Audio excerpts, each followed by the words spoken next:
Welcome back to the GSTL. Right now, Freaky has taken the first game, and Avenge, for the first time, is coming out second. And that was hard to get out, but he actually will be coming out second now. And I heard a joke about this guy. Now maybe he has someone to avenge. When he was coming out first, he had no one to avenge. We talked about this, in fact. We were like, who is he avenging anyways? Yeah, now, well, today he can avenge Pat, so he might just win the game. And I have a question for everyone out there, because I heard this from someone. A few people told me this. I don't know if it's true. I heard that the actual former pet of ZeNEX, in fact, Bjorn's puppy, died. Is this true? Do you know if this is true? When I heard that news, I was so sad, but I was like, what if this is not true? I don't actually know, and that makes me so sad to know. But who died? ZeNEX, Bjorn, now Bjorn Prime, or I guess now Ghost King Prime, had a puppy. Do you remember this? No. He had a puppy. He got the puppy after he made it to the round of 4 in the GSL, and he felt like he deserved it then. And I heard the puppy did not survive, and that makes me really sad. I want to know if that's true, though, because it could be a total lie and fabrication. I wonder if that's where the name ZeNEX Pet came from. I don't know. Well, let's find out if Avenge can avenge his teammate ZeNEX Pet in this clan war and tie it up 1-1. This is the GSTL.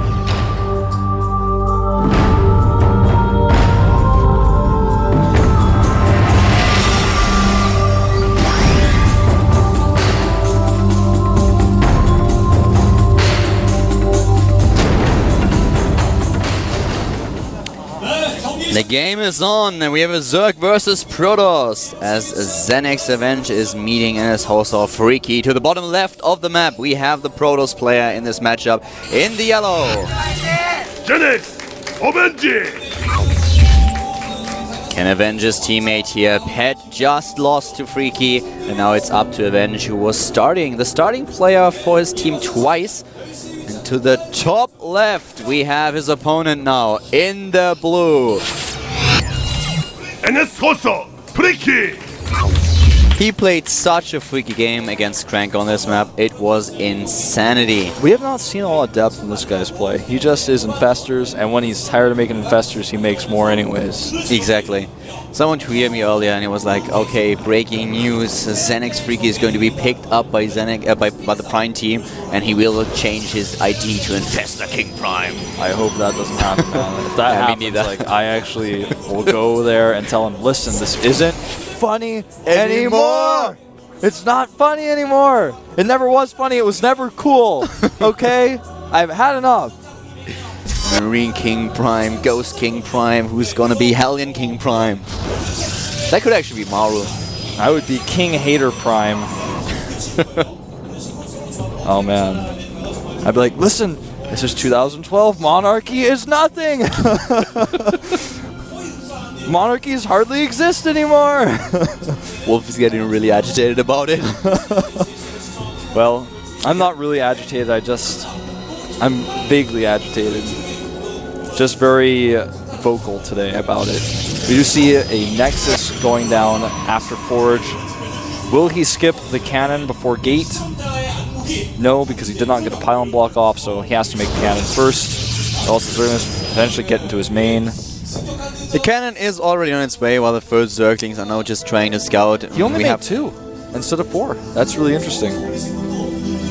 It's just scouting here. It's only for scouting reasons, only trying to get the probe. Tries to just make 2 of them and make it work, so he can get 1 extra drone early on, and this just works over time. Oh my god, he could actually get in here. And he will. Oh, he tries to block, but he is unsuccessful. Oh man, this is terrible. He only makes 2, but still gets in. It's like the best possible scenario for Freaky. Yeah, the best possible scenario for him would actually have been building 6. Well, yeah, I guess, yeah. I mean, now that he only made 2, he got the best out of it as he could have. But yeah, you're right. If he made 6, he would have been even better off. 6 or 4, and he would have been in his opponent's main base with a lot of Zerglings right now. So, well, with this combination, he can kill a little bit of mining time. He can scout as well. He can occupy his opponent. But if he would have 4 or even 6 Zerglings in the main base of Avenge, then suddenly this game would be a lot different. Yeah, you're absolutely right. Now he has the extra drone. He will have to make 2 additional Zerglings now, though, because he has to make sure he can kill that probe that's out on the map that he knows is there. We may just see 2-base Infestor again from this guy, though. I would not be surprised. Just think about it. As long as he keeps those 2 Zerglings alive, up to the point where we have the Zealot or the Stalker in the game, those 4 probes will not mine.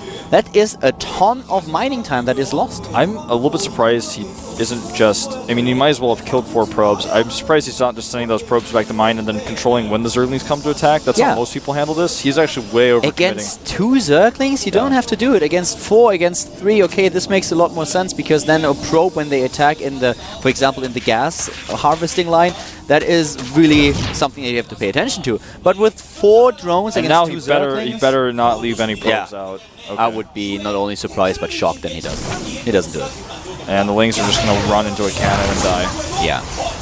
Second cannon. He just tries to spot what's on the low ground now. He does not see the transition, and there is the Stargate while we have the 6 minute and a 20-second layer. Yep. We have that layer coming out super fast, and you know what that means, Caldor? It likely means we will see fast Infestors. Look at this Overlord timing, by the way. Oh my god. He spots the 2 gas, and he might as well see a glimpse of the Stargate. Does he go in with the Overlord all the way, though? Yeah, that is the question. It looks like... Nah, he's not going to go in. Not yet. Well, he does see it, actually. He sees it. Goes in all the way. I thought he was going to turn around, but now he's seen everything he wants to see. He was either going to see a Stargate or a Robo, or nothing, and then go into the main, which he's already done with another Overlord, just to make sure there's no 4 gateways. Scouting timings here, great for Freaky. Will he make a macro hatch or take the 3rd? It looks like since he's already killed the rocks, he's made 12 Zerglings, I think he's just going to go ahead and take the 3rd. To the bottom left, we currently have the Overlords patrolling the main base of Avenge. The Overlord actually dies and supply blocks him for a second, but right now he's spotted everything that he needs to know. Spore Crawlers, as mentioned, are going up, and we have a nice count in Harvesters, 42 against 35 at this point. He did not have to get too many units, but he doesn't have a 3rd just yet. Infestation Pit, obviously the first thing that he does as soon as his lair finishes. Of course, he's Freaky, man. And he started Burrow for a second, then canceled it to get that faster Infestation Pit.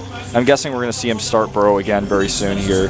He doesn't need it that quickly, but I guess he's going to start it again soon. It doesn't cost a lot to get that research out and going.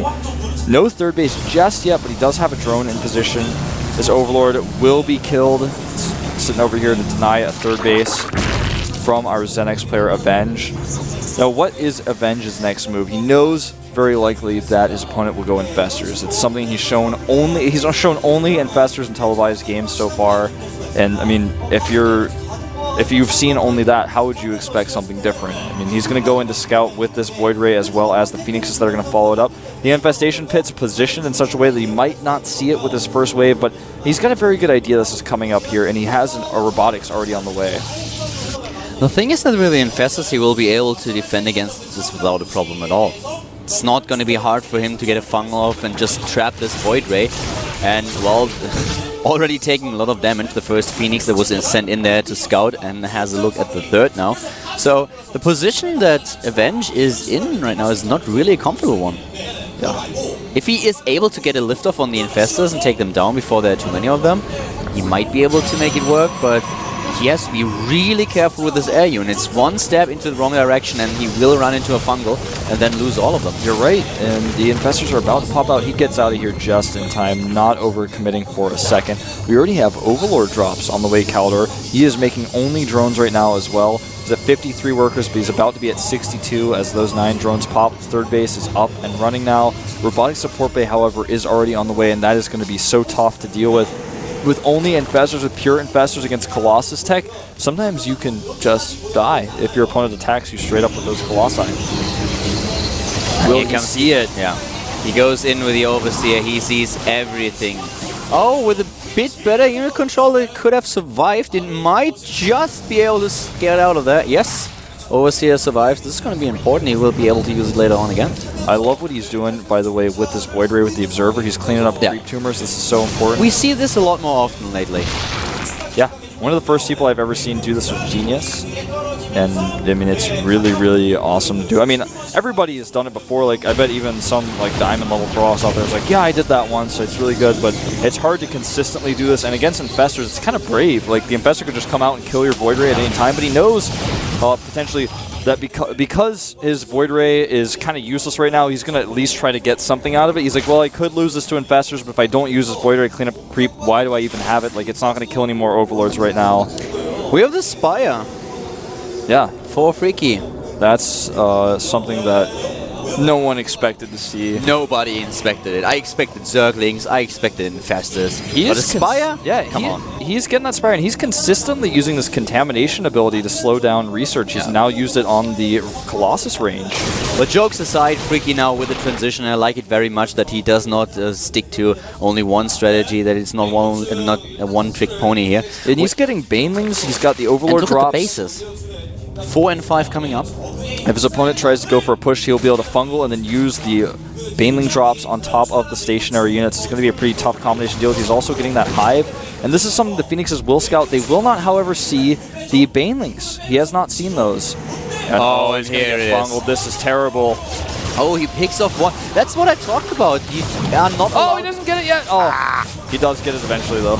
He takes down a few units, but that is one of the big problems that he is facing, that he has to make sure that his Infestors are not picked off by one of the Phoenixes. This is exactly what happened. He was in range, the Gravity Beam went down, and now, you already pointed out here, we have the Fleet Beacon. Yeah, the Fleet Beacon going down, and I don't think it's going to be for carriers, although that is what we saw Freaky die to last time.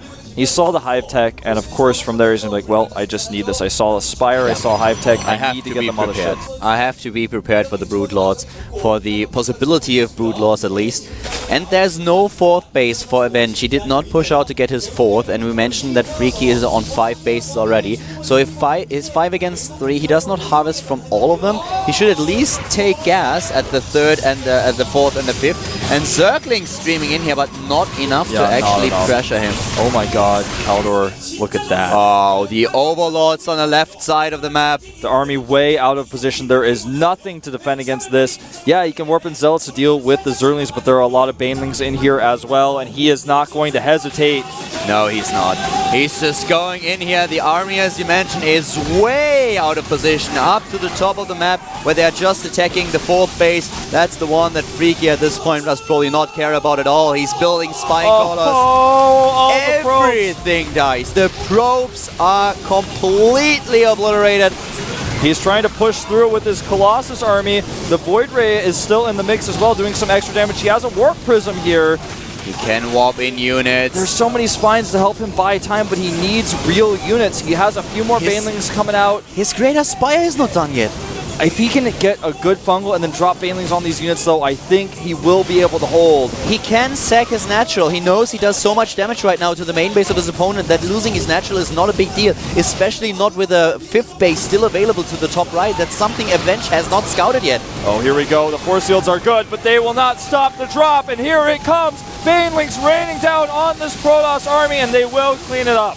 The Colossus, it dies. The rest of the army is being killed by the Zerglings that just stream in. Another warp in will not be all too successful, and he might even be able to save the 3rd. Even if it dies, it won't be a big deal. As mentioned, he's still on 3 bases, and at the bottom left, the Protoss main base is all but gone. Yeah, he's actually lost his Nexus. He lost a lot of power on his gates. There are a few Banelings still available for him to use. I wonder how he's going to use them. Yeah, it's Freaky Friday, guys. We have NS Wholesale Freaky going for it. ZeNEX Avenge. Well, it's really...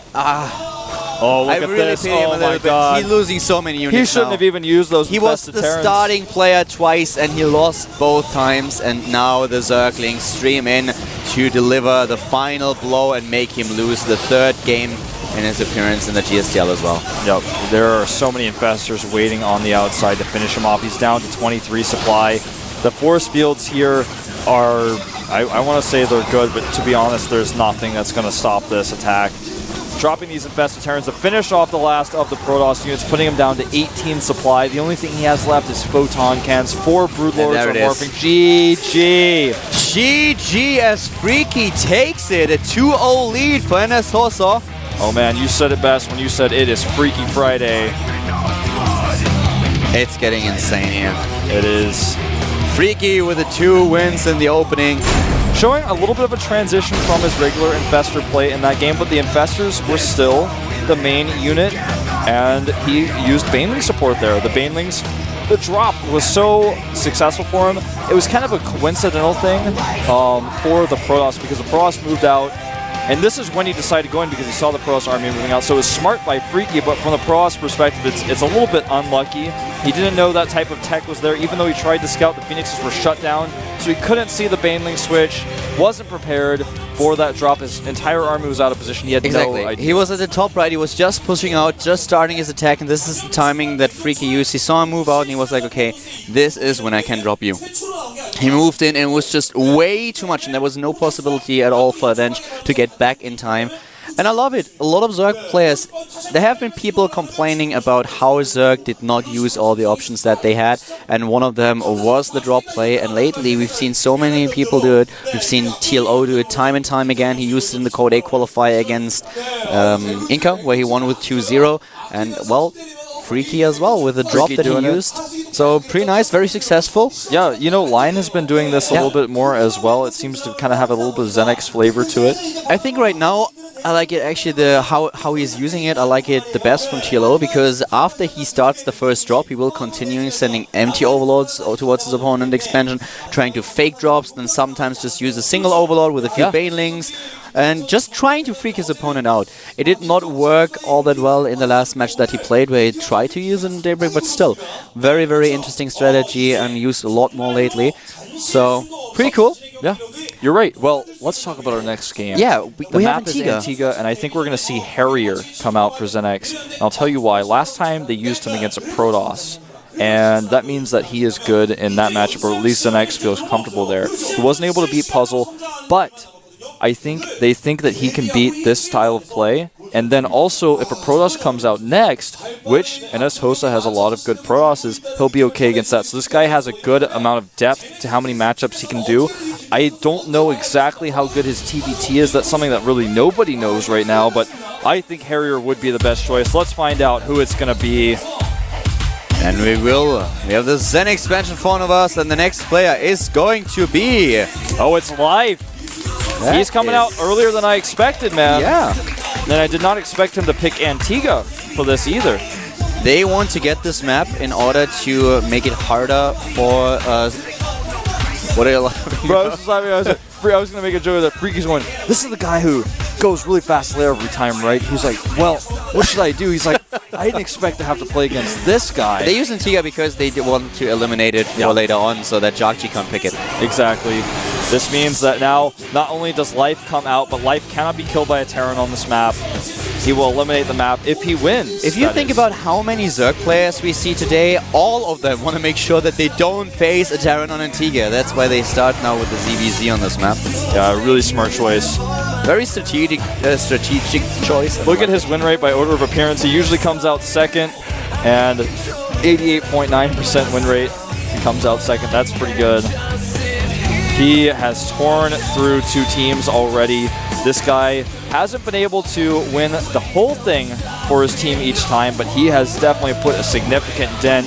Let's see if he can stop Freaky right now. I wonder what if Freaky is going to go for this Infestor play on this map. It's a little bit harder to pull off. Well, while we're waiting for the match to start, you asked the question earlier what happened to the puppy. I don't know why I get an angry tweet about the patty. How can you say that about the puppy? So apparently the puppy is still alive, Wolf, and it's with Björn's parents. That's awesome to hear, man. I don't know why I get this tweet. It was actually Wolf who was worried about it. I didn't even know about it. Well, thank you guys for the update, because I was worried about the puppy. I want to see how big he's grown. In fact, I'm going to have a little talk with Björn. I'm going to ask him if we can meet up. I can hang out with the puppy. I haven't seen it in months. It's no longer a puppy, man. That dog has matured. It's a dog man. We had 2 dogs when I was younger. Oh yeah? Like really big dogs, like proper dogs, not those stupid thingies that you carry around in a handbag. I've had all sorts of different kinds of dogs, from big dogs to little dogs. And despite my name, I'm actually slightly more of a cat person, but I still like dogs quite a bit, and I've grown up with dogs and cats. I like pets. We actually had a dog that was named Wolf. Is that true? Yeah. What kind of dog was it? It was a mixture shepherd. Oh, cool. Yeah. I want to see a photo later. If you have one, I would like to see. I wonder if he looks like me. The resemblance is there. Okay, I'll check it out. Well, let's find out if Life can show us another multi-kill here at the GSTL with Caldor and Wolf.